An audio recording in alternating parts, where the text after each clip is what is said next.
சட்டமன்ற உறுப்பினராக தேர்வு செய்யப்பட்ட சில நாட்களிலேயே பதவியை ராஜினாமா செய்துவிட்டு பிற கட்சியில் சேர்வதை எப்படி பார்க்கிறீர்கள் என்ற கேள்விக்கு மக்கள் அளித்த பதிலை தற்போது பார்க்கலாம்.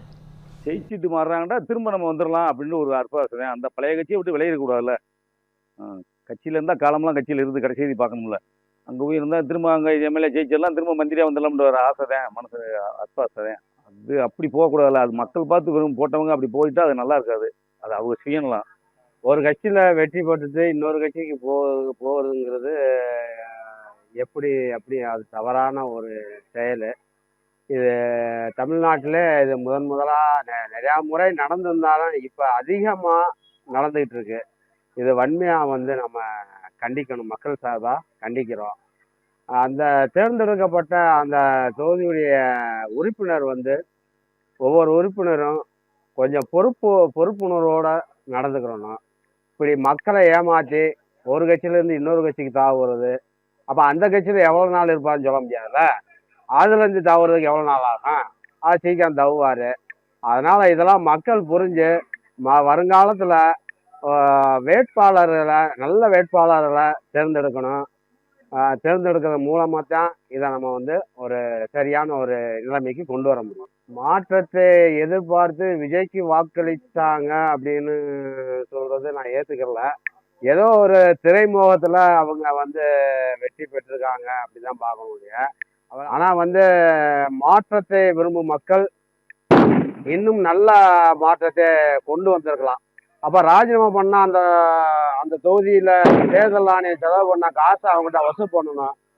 இல்லை அவருக்கு அடுத்து யார்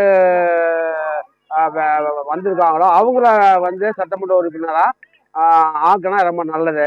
நம்முடைய பொருளாதாரம், நம்முடைய மக்களுடைய வரிப்பணம் மிச்சப்படும். தேவையில்லாமல் அந்த வரிப்பணத்தை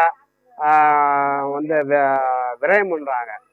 அந்த ஏற்கனவே இந்த தாவேக்கால உழைச்சவங்க என்ன பண்ணுவாங்க? உழைச்சி வேலை ஜெயிக்கிறதுக்கு 1 மாதத்துக்கு முன்னாடி கூட வா, எலெக்ஷனுக்கு 1 வாரத்துக்கு முன்னாடி கூட வா.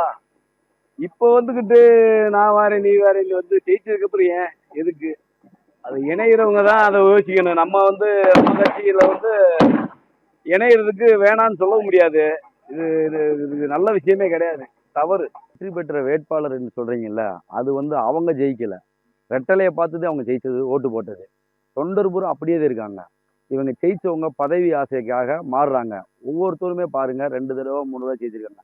எல்லா சுகத்தையும் அனுபவிச்சவங்க கட்சியை விட்டு வெளியே போறாங்க.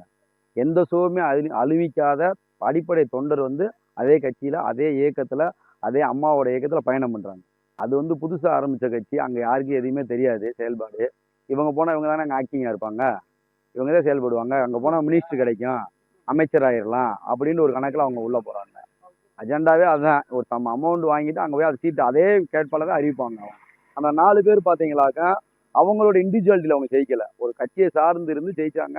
அதை பேஸ் பண்ணி தான் வந்தாங்க. ஆனால் அதை இப்போ துச்சமான தூக்கி போட்டு பதவி ஆசையிலையும் பண ஆசையிலையும் அமைச்சர் அந்த வெறியில கட்சி மாறி போறாங்க. அதாவது விஜய் அவர்களை நம்பி இந்த எம்எல்ஏக்களை ராஜினாமா செஞ்சுட்டு அவருக்கு போய் ஆதரவு கொடுத்துருக்காங்க.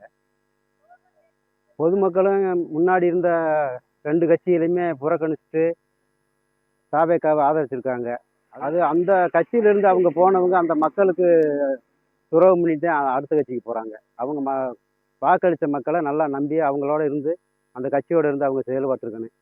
ஆனால் விஜய் கட்சிக்கு போகிறாங்கண்டா அவங்க பதவி ஆசையிலையோ மற்ற எந்த ஆசையில் போகிறாங்கண்டா அவங்களுடைய நிலைமை